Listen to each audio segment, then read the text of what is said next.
It's time for the Voices of Treatment and Recovery show on KWAM The Voice. Now, here's your host, Vincent Lewis. Hello, welcome to Voices of Treatment and Recovery show. My name is Vincent Lewis and I am your host. You can check us out at treatmentradio.com. That's treatmentradio.com. Voices of Treatment and Recovery is an extension of A Way Out USA, a Christ-centered recovery ministry.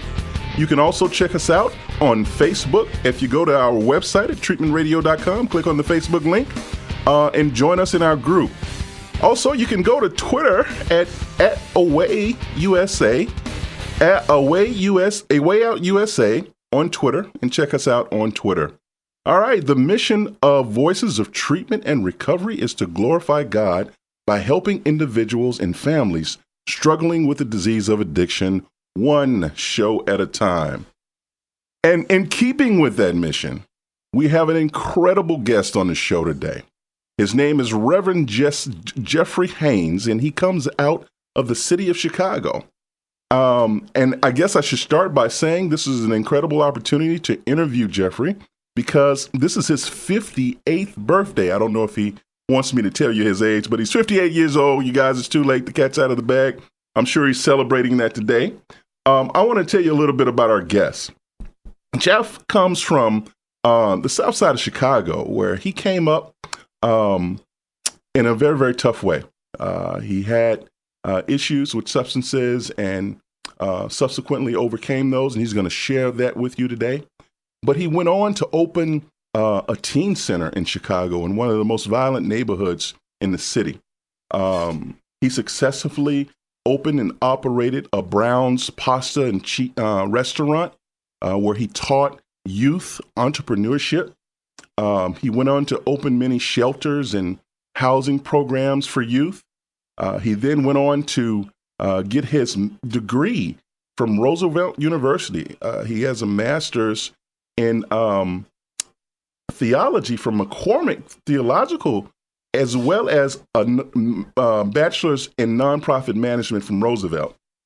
He organized Overcomers Outreach Christian Center, in which he's currently planning a church in Atlanta and one in Los Angeles. I know Reverend Haynes. I've known him for a number of years, and I can tell you this guy is truly dedicated to helping people that are seeking to overcome all of life's challenges, including addiction.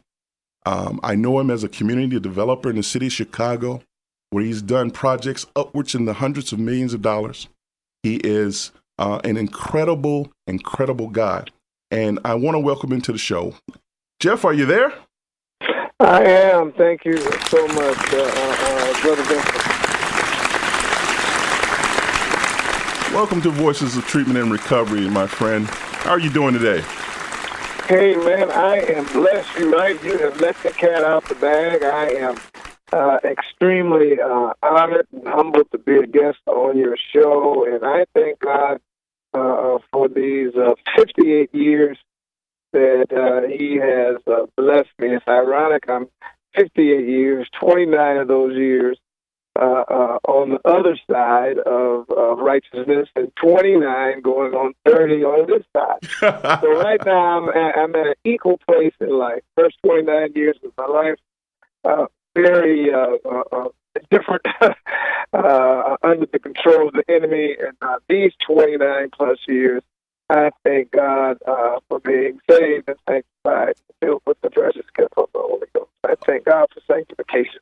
And so, yeah, man, I'm doing great, man. It is my birthday, man. Well, happy birthday. You asked me to be a guest on this great show on my birthday. Ran out of church, just ran out of a church building to come out and do this show. We're going to run back in, but it's an honor. So thank you so much. Hey, man, I feel honored because I know you're down there with that great, with Bishop Paul Morton. I know you got some things to do with him, and you've taken the time to come on our show. I think that's incredible. We thank you very much, sir. Yeah, I'm in the great state of Georgia. Absolutely. Right today. Absolutely. So let's do this. We have a tradition here on Voices of Treatment and Recovery we're establishing where we have a featured band. And I'm featuring a band today by the name, well, it's an artist, not a band. His name is Richie Supa. Richie is also a recovering guy. He is incredible. He played in Aerosmith. He's written songs for folks like Bon Jovi and Richie Sambora. He has an incredible track record in terms of his musical accomplishments. And he's also the creative director down at Recovery Unplugged, a treatment facility that's absolutely amazing in Fort Lauderdale, Florida, where they use music to help people recover from the disease of addiction. And this goes out to all of my friends down at Recovery Unplugged. Richie Super, Last House on the Block. Me running hard. I went against my better judgment. I even turned my back on God. On the streets I met my demons, and they dragged me down the drain with another shot of something just to get me past the pain. Yeah, the door is always open when the devil needs a fix. So you burn another 50 you ain't got, and you drift into the darkness till your dreams have all been crushed. You're in so deep, there's no way you can stop. Welcome, yeah, welcome to the last house on the block.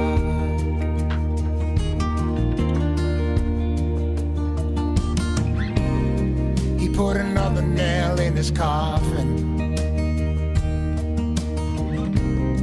in some roach-infested room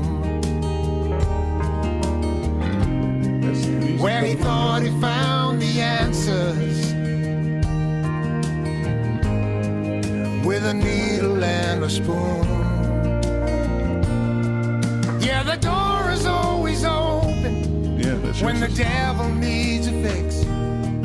So you shove another 50 through the slot, and you drift into the darkness till your dreams have all been crushed. In a junkie's world, that's all you really got. Welcome, yeah, welcome to the last house on the block. And it's hell disguised as heaven, where the angels fear to go. It's a place all too familiar, where I sold out my soul.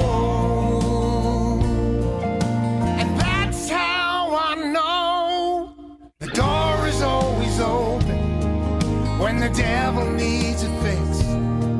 So you burn another 50 you ain't got, and you drift into the darkness till your dreams have all been crushed. You're in so deep, there's no way you can stop. Welcome, yeah, welcome to the last house on the block.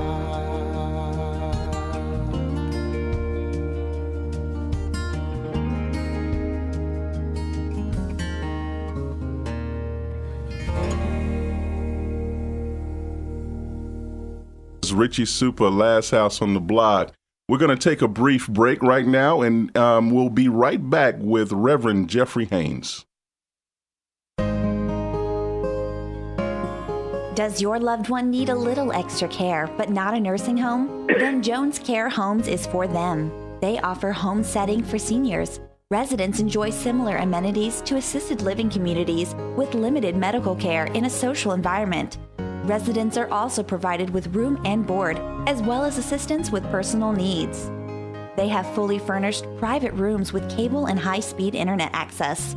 There is a large fenced-in backyard with an array of flowers and covered seating for them to enjoy fresh air.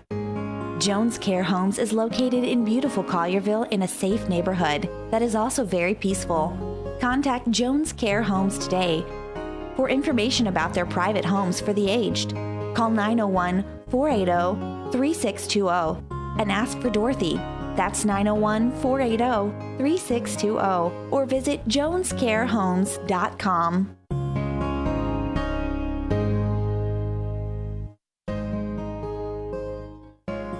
Seacrest Recovery Center is a unique addiction treatment program that offers affordable outpatient and intensive outpatient services. Their founder really knows how you feel because he himself is in a long-term recovery and has found a passion in delivering the best treatment to those seeking freedom from their own addictions. At Seacrest Recovery Center, you can rest assured that your loved one will be provided top-notch care from their qualified team of professionals. Seacrest Recovery Center is located in South Florida and utilizes both traditional and holistic therapies in their comprehensive approach to treating your loved one. This is not a cookie-cutter approach. You'll receive a treatment plan that is customized solely for your issues and specific situation. The decision is now. Seacrest Recovery Center. Visit them today at seacrestrecoverycenter.com.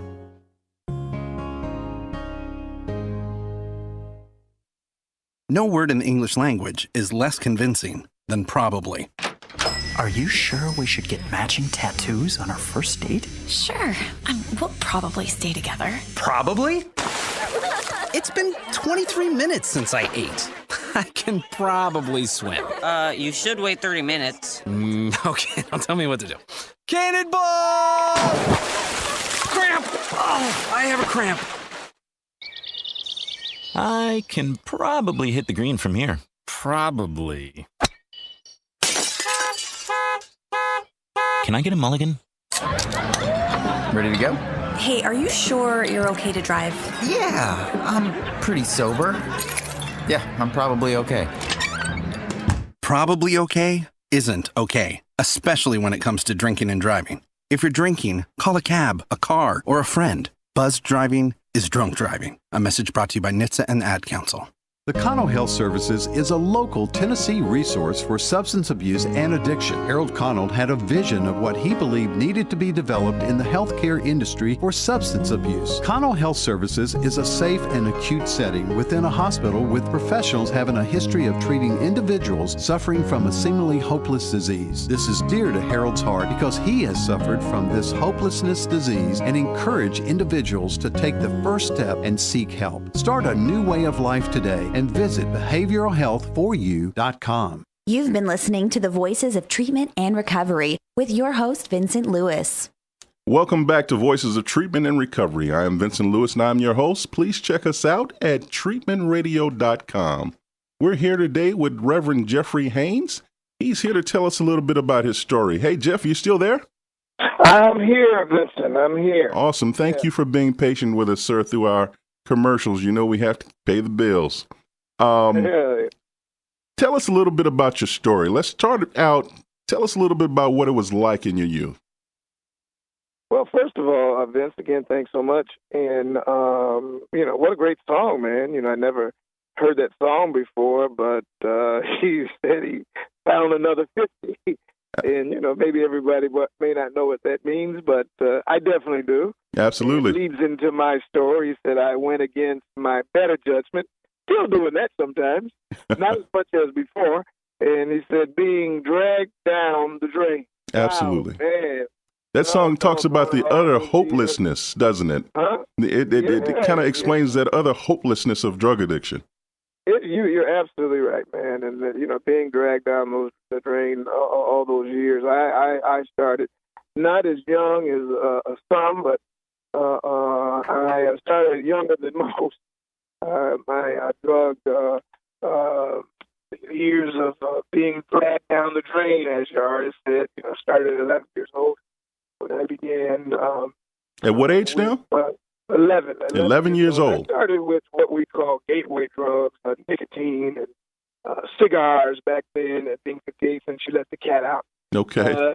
Back then, you could have to take a note to like the gas station or to the drugstore to get cigarettes for your parents, or Right. cigarettes for someone.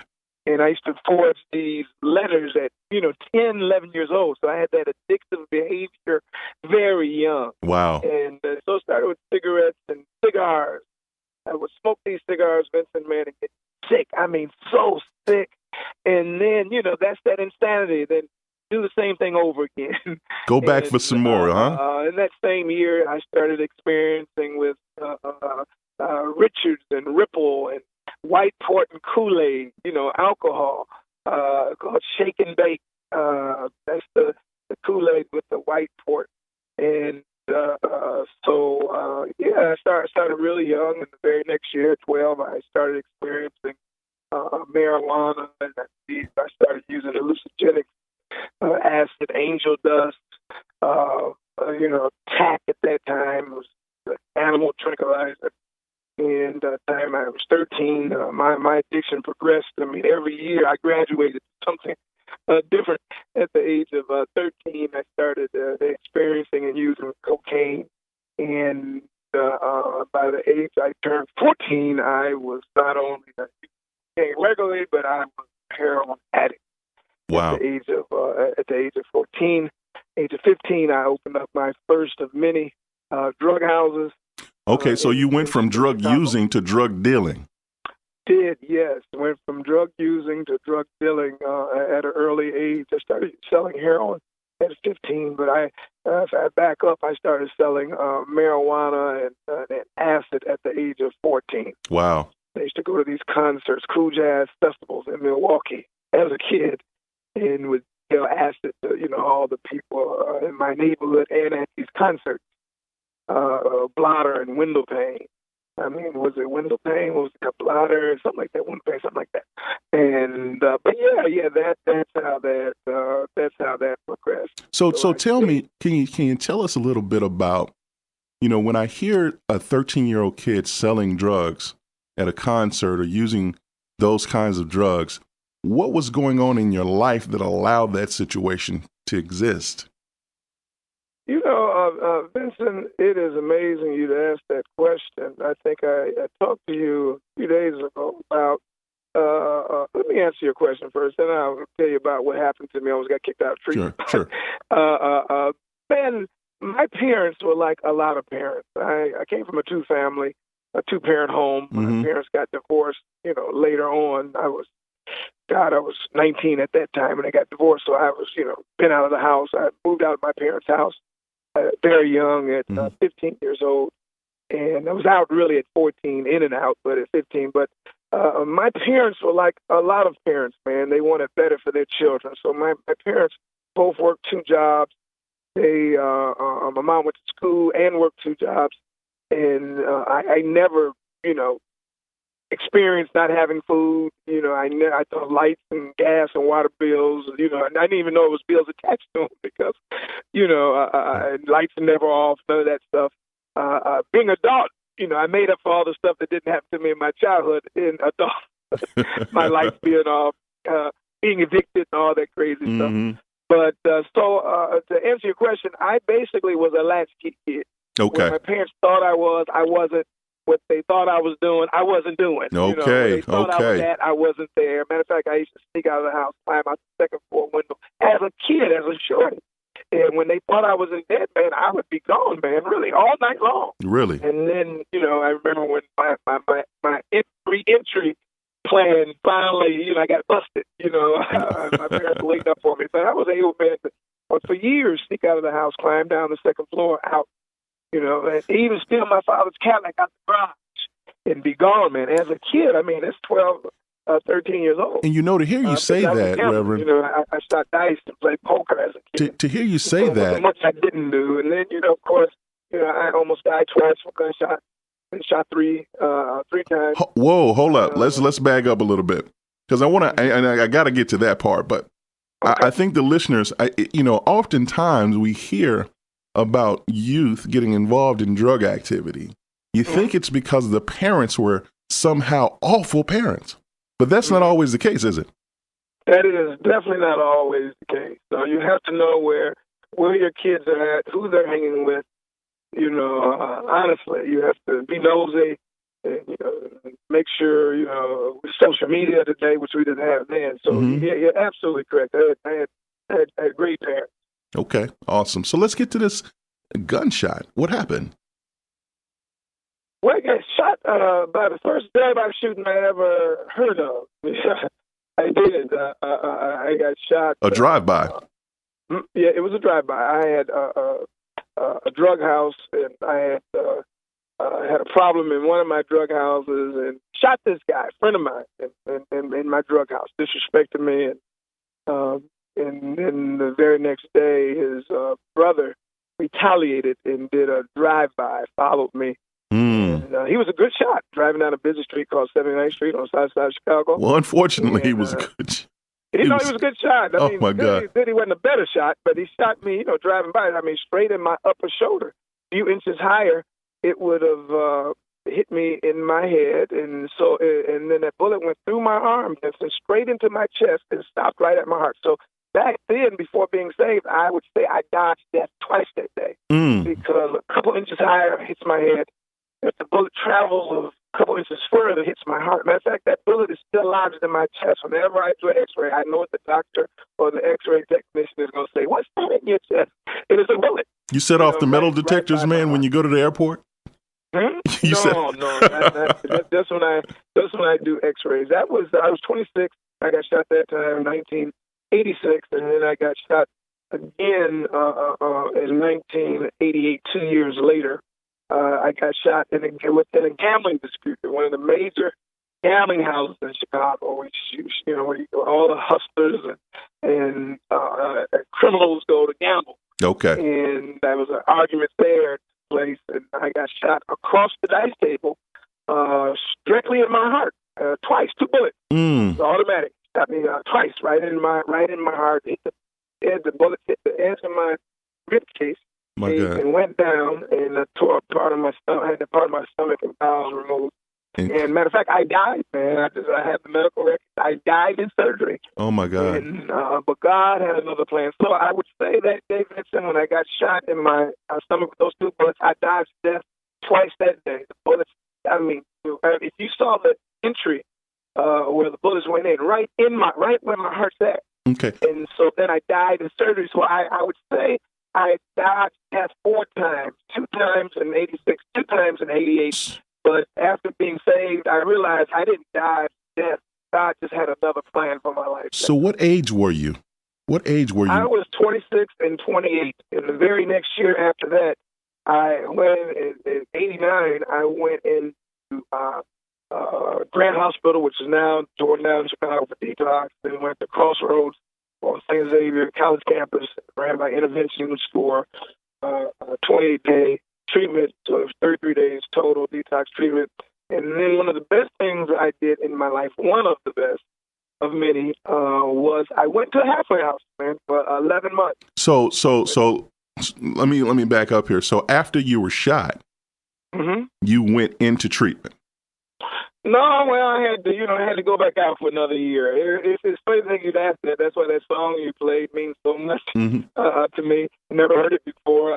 With my stomach cut open, I'm a heroin addict, man, you know, and so my stomach is cut open. Matter of fact, I back up for a minute when I was in Michael Reese Hospital, and they had put me on a morphine machine. When I woke up from surgery, I'm on a morphine machine, and I could push the button. Rev, we got to take a quick break. Okay. And I'll be back with you. We're with Reverend Haynes, Voices of Treatment and Recovery. We'll be back with you in a moment. Pick my clothes up off the floor.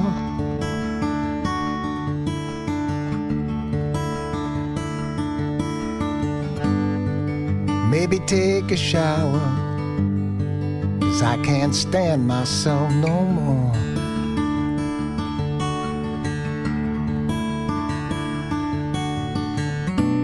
I spend all my time wasted getting high. I'm always broke from all the dope I'm buying. And you can't The Cano Health Services is a local Tennessee resource for substance abuse and addiction. Harold Connell had a vision of what he believed needed to be developed in the healthcare industry for substance abuse. Cano Health Services is a safe and acute setting within a hospital with professionals having a history of treating individuals suffering from a seemingly hopeless disease. This is dear to Harold's heart because he has suffered from this hopelessness disease and encourage individuals to take the first step and seek help. Start a new way of life today and visit behavioralhealthforyou.com. No word in the English language is less convincing than probably. Are you sure we should get matching tattoos on our first date? Sure. We'll probably stay together. Probably? It's been 23 minutes since I ate. I can probably swim. You should wait 30 minutes. Okay, now tell me what to do. Cannonball! Cramp! Oh, I have a cramp. I can probably hit the green from here. Probably. Can I get a mulligan? Ready to go? Hey, are you sure you're okay to drive? Yeah, I'm pretty sober. Yeah, I'm probably okay. Probably okay isn't okay, especially when it comes to drinking and driving. If you're drinking, call a cab, a car, or a friend. Buzzed driving is drunk driving. A message brought to you by NHTSA and the Ad Council.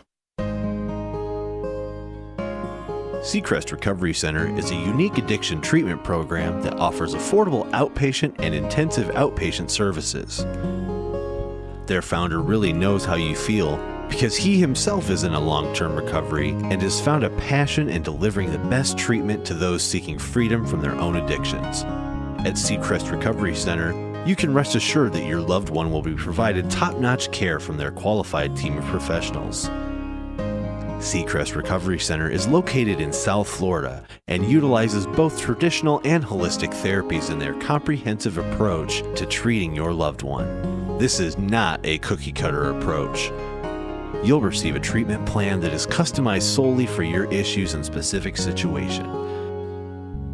The decision is now. Seacrest Recovery Center. Visit them today at seacrestrecoverycenter.com.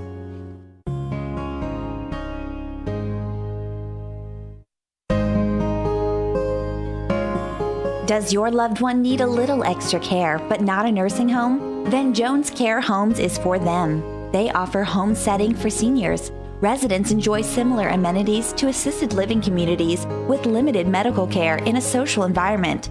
Residents are also provided with room and board, as well as assistance with personal needs.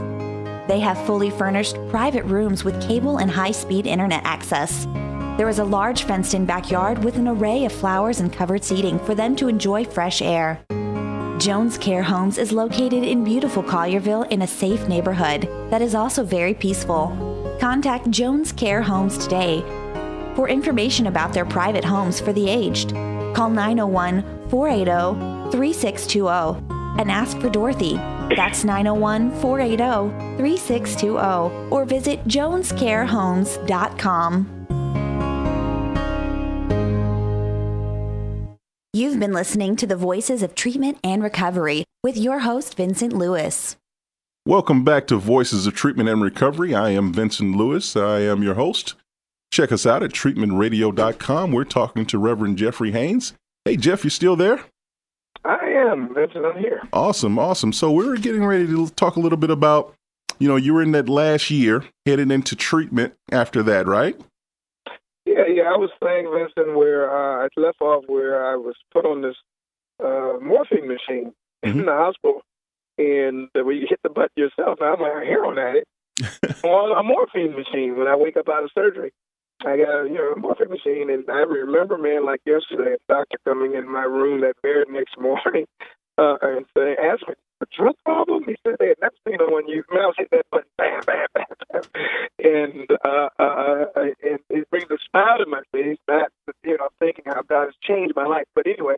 So they ended up, they knew something was wrong, because I used so much morphine, and took the machine away and gave me some Tylenol. But so I went back out, Vincent, my stomach cut open, man. If anyone's ever had an entire stomach cut open, that's one of the most painful things. Just moving, coughing, anything, it's painful. But man, I was back in action. And I was a soldier. I was dedicated to the devil and the work that I was doing for him. And then several months later, May 3rd, I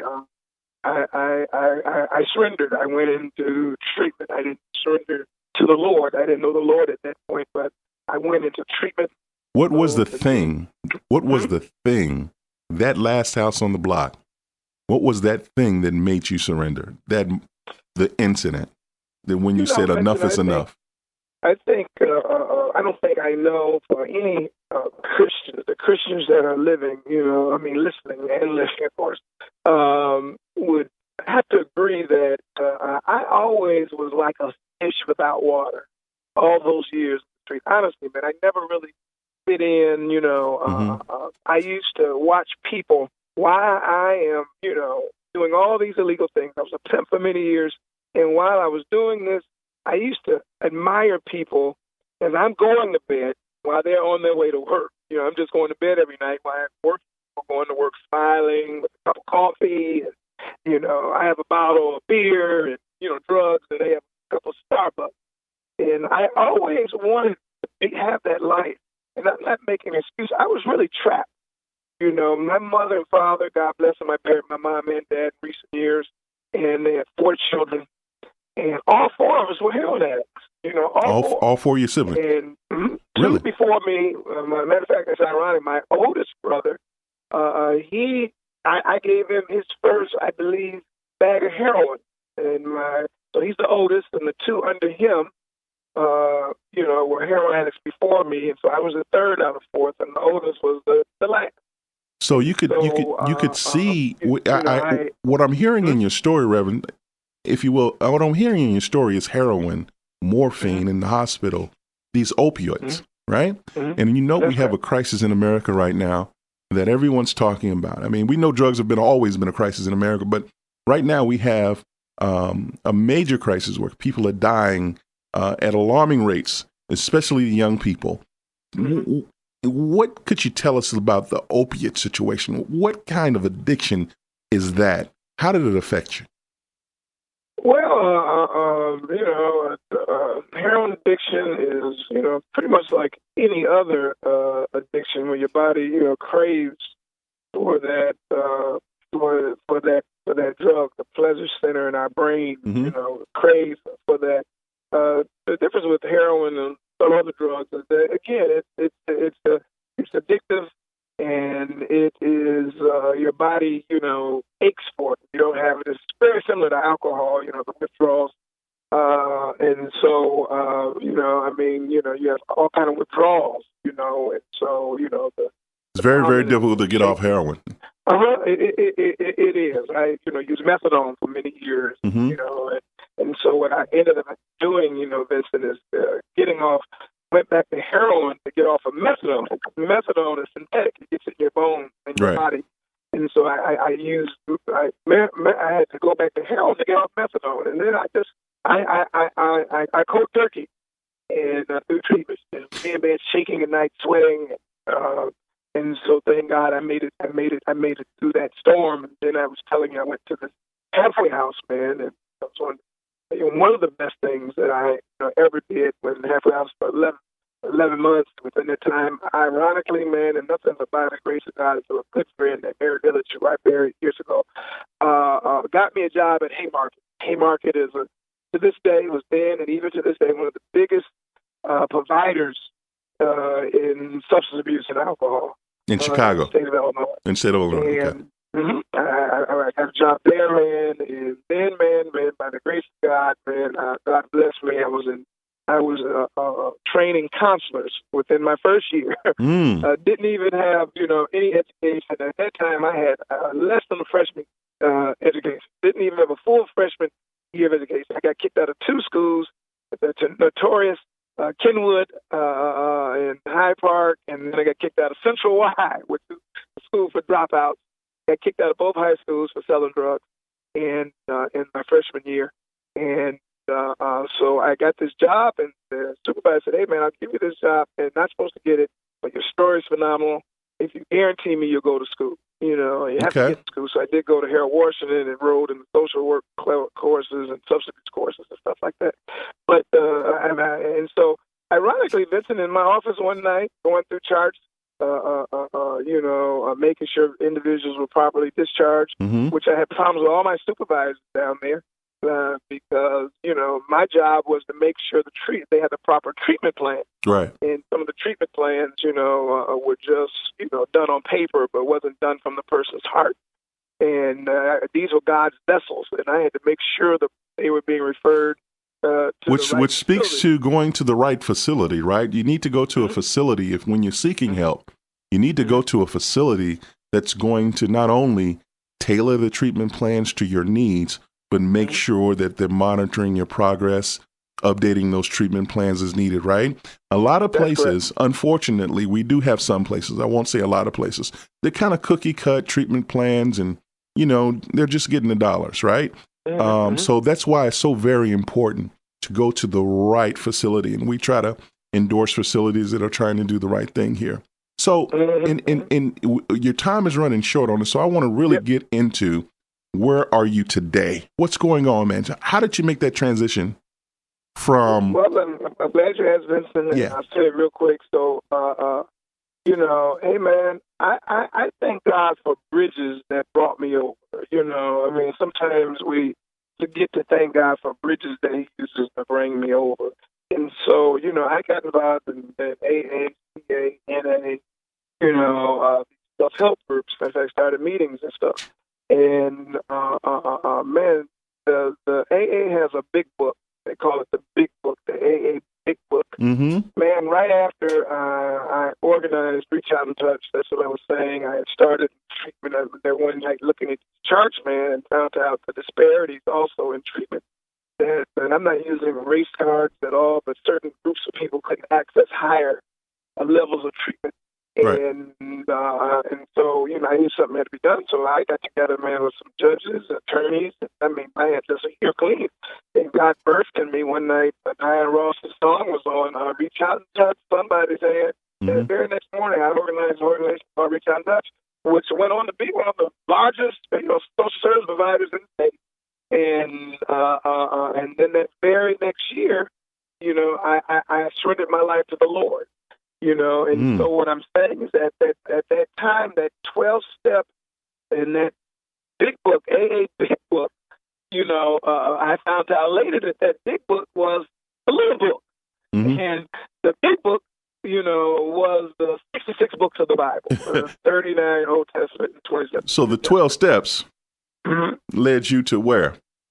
It was it was a vehicle that God used along with people planting seeds. The Bible says Paul planted, Apollos watered, God gives the increase. And so, there were seeds that were being deposited in me. And believe it or not, man, AA, NA, CA were seeds that were planted in me. I began not long after having some problems in the meetings, because I'm not in recovery. I'm recovered by the blood of Jesus. You're recovered, absolutely. So, I'm not recovered. And so God blessed me, Vincent, as you well know. I even believe that you have family members that worked in one part of our ministry years and years ago. And so all our programs, our shelters, halfway houses, teen centers, restaurants, court programs, food pantries, schools operating in the park district, programs operating in the public schools, were Christian-based. I didn't force, and I still don't force my faith on no one. All right. Well, Rev, we're going to go into we're almost at the end here, Rev. We're going to take one more break here, and we'll be right back, okay? Yes, sir. Thanks.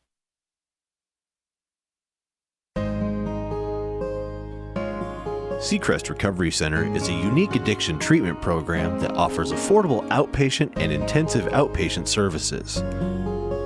Their founder really knows how you feel because he himself is in a long-term recovery and has found a passion in delivering the best treatment to those seeking freedom from their own addictions. At Seacrest Recovery Center, you can rest assured that your loved one will be provided top-notch care from their qualified team of professionals. Seacrest Recovery Center is located in South Florida and utilizes both traditional and holistic therapies in their comprehensive approach to treating your loved one. This is not a cookie-cutter approach. You'll receive a treatment plan that is customized solely for your issues and specific situation. The decision is now. Seacrest Recovery Center. Visit them today at seacrestrecoverycenter.com.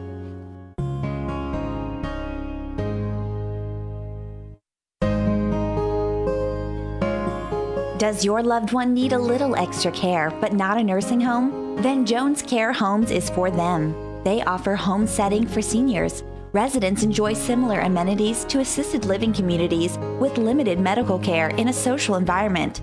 Residents are also provided with room and board, as well as assistance with personal needs. They have fully furnished private rooms with cable and high-speed internet access. There is a large fenced-in backyard with an array of flowers and covered seating for them to enjoy fresh air. Jones Care Homes is located in beautiful Collierville in a safe neighborhood that is also very peaceful. Contact Jones Care Homes today.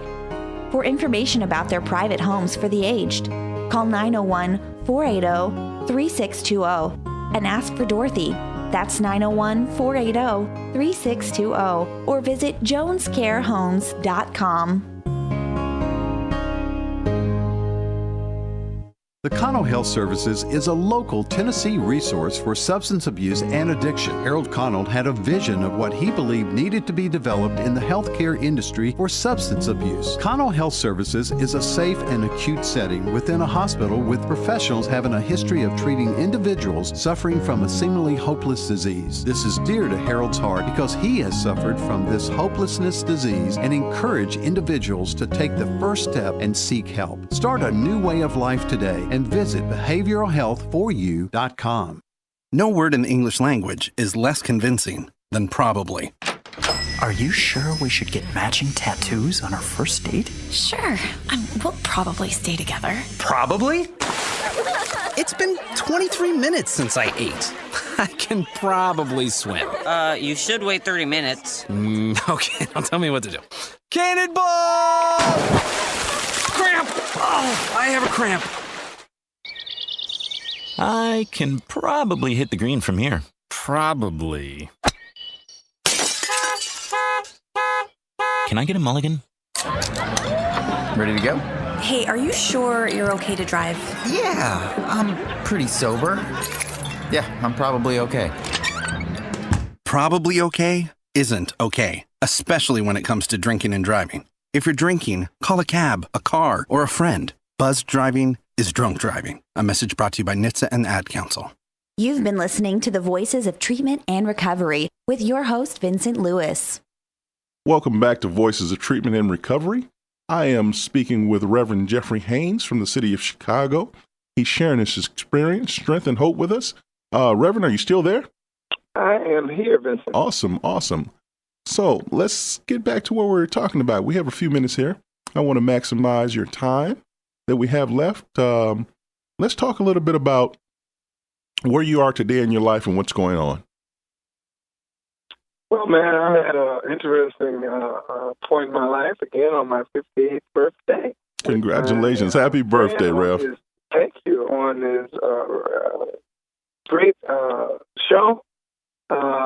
Where I'm at in my life, Vincent, God has, really blessed me. I went on, as you know, I worked with all the police chiefs around the country. Someone like me, I worked with the last three presidents, not the current, but the last three. I do a lot of work in Washington, at the United States Department of Justice, and at the United States Supreme Court. It's amazing. So, I have a book, Down But Not Out, and I want everybody listening, don't give up on no one, because as long as there's life, there's hope. And John said in the book of Revelations that we overcome by the blood of the Lamb and by the word of our testimony. Amen. And so, I'm planting churches. I work on a multi-billion-dollar lakefront commercial development project for the glory of God. I am working on a Christian entertainment company that's multi-faceted. and just excited. Four wonderful children, a wonderful wife. I'm just blessed, man. I just recently went through 3 surgeries and kidney surgeries, and so, man, I'm fine. I'm great, and just excited, Amen, man, to be on the battlefield for the Lord. And man, I really promote and push Christian recovery. I stayed in the NAACA. I want the listeners to remember only a year or so, and then the other, 28 plus or 28 years, it's been the Bible. And I've been selfish. I haven't been to an NA meeting, A meeting in many, many, many years. It's really selfish because I still qualify. I do. Even though I'm born again, I qualify. People need to know, hey, man, my name is Jeff. I'm an NA member, and I thank God for 30 years clean. That gives folk hope. And I've been very selfish. It was so easily given to me. Freely given, I think, as they said. Well, you're giving back in a lot of different ways. And, we really appreciate having you on our show today because, we want our listeners to know that there's hope, no matter how it looks. And you listen to Reverend Haynes' story, going from, a youth using drugs to selling drugs to getting shot to, even, becoming a pimp. I mean, doing all those antisocial things, those things that had nothing to do with God, to being transformed completely to someone who's now doing some amazing things, winning souls for Christ, changed his life, and is able to be a living testimony for what's possible through Christ. We really appreciate you coming on, Reverend. Bless your work. I'm looking forward to, we talk all the time, so we'll be talking. I want to have you back on to kind of monitor what's going on, follow your progress with your projects. I'm definitely looking forward to the new church you're planning over in Atlanta. Want to get over there and visit that and have you over here as soon as possible. So I want to thank you for coming. I know you got things to do. We're going to let you get back into your service. God bless you, and God bless your work, sir. Thank you so much, Vincent, and God bless you, man, and to the listeners. What a great show last week. Harold, listening to him, and the ones coming up. Me having a radio show for many years ago, it takes finances. You didn't ask me to do that. Need people to support this ministry. And I'm a supporter. Everyone listening, if you like what you're listening to, support the ministry. All right, Vincent, God bless you, man. God bless you, sir. Praise on now, man. Sunday morning, man. Gotta have a Sunday morning praise. Amen. Take care, Reverend. Well, God bless. Thank you, sir. All right, we're coming to the end here. I want to leave some closing thoughts with you.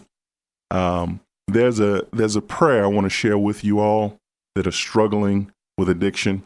And in the AA circles, they know it as a 3rd step prayer. And it goes like this. God, I offer myself to thee, to build with me and to do with me as thou wilt. Relieve me of the bondage of self, that I may better do thy will. Take away my difficulties. That victory over them may bear witness to those I would help of thy power, thy love, and thy way of life. May I do your will always. Thank you for joining us on the Voices of Treatment and Recovery. We're going to go into our song by Richie, our last song by him. Thank you for sharing this experience with us. And thank you for Reverend Jeff Haynes for coming aboard to share his experience, strength, and hope. God bless you. Until next time. We'll be sharing with you, by the way, next time, Brother Harold Bates. Reverend Harold Bates is an incredible story. You don't want to miss this next week. Same time, same place here on The Voice, AM 990, 107.9 FM here in Memphis, Tennessee. We'll be talking to Reverend Harold Bates at Get Recovered Ministries. God bless you. Take care. Time to make a change. Time to take a look. Talking about the crash and burn. You could write a book. Living for the high. You became a slave. You better get get yourself together while there's still enough for you to say. Time to make a change.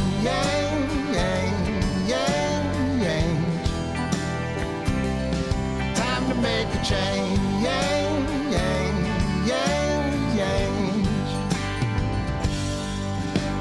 You put up walls between the ones you love, trying to hide the fact that you're so messed up. The only thing you feel is whatever you use today. Hey, hey. Refrigerator's empty and you can't make rent. You're trying to figure out where all the money went. Life is hard enough without hurting yourself each day. Hey, hey. Time to make a change, change, change. Time to take a look. Talking about the crash and burn. You could write a book. Living for the high, high, high. 1 foot in the grave. You better get yourself together while there's still enough for you to say. Time to make a change.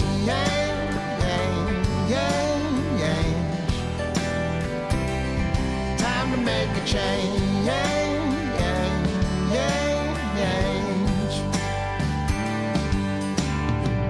Searching for answers you can't find. 'Cause everything you're doing keeps you blind. Don't wanna feel, so you stay high. You know your hands are tied. Yeah, you wonder why. It's time to make a change, change, change. Time to take a look. Talking about the crash and burn. You could write a book. Living for the high, high, high. 1 foot in the grave. You better get yourself together while there's still enough for you to say. Time to make a change.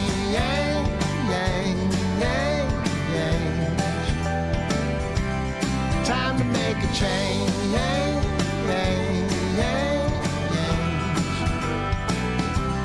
Time to make a change.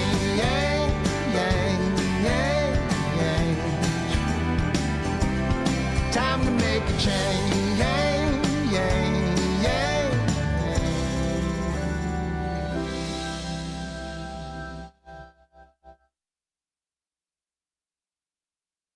All right, we're ending our show for this week on Voices of Treatment and Recovery. Again, I want to thank Reverend Jeff Haynes for joining us. I also want to thank Malcolm King Lewis for helping me out in the studio and my incredible team that's my producer. Yeah, absolutely. I want to welcome everybody to the A Way Out Ministries Christ Center Recovery Group online. My friend Larry Smith and Lyndon Reed and Dorothy Jones, Latasha Lewis, Gloria Walcott, all my friends that join me regularly online in the group. Every new member of the group, please try to invite someone to our Facebook group. This is where we teach. This is where we share information about recovery on a daily basis. And please refer people to our group. You can access our group, again, at treatmentradio.com. You'll also find a lot of other helpful information and resources there. And if you want to reach out to us in any way, if you have questions about recovery, please share them with us. God bless you and have an incredible week. See you next time.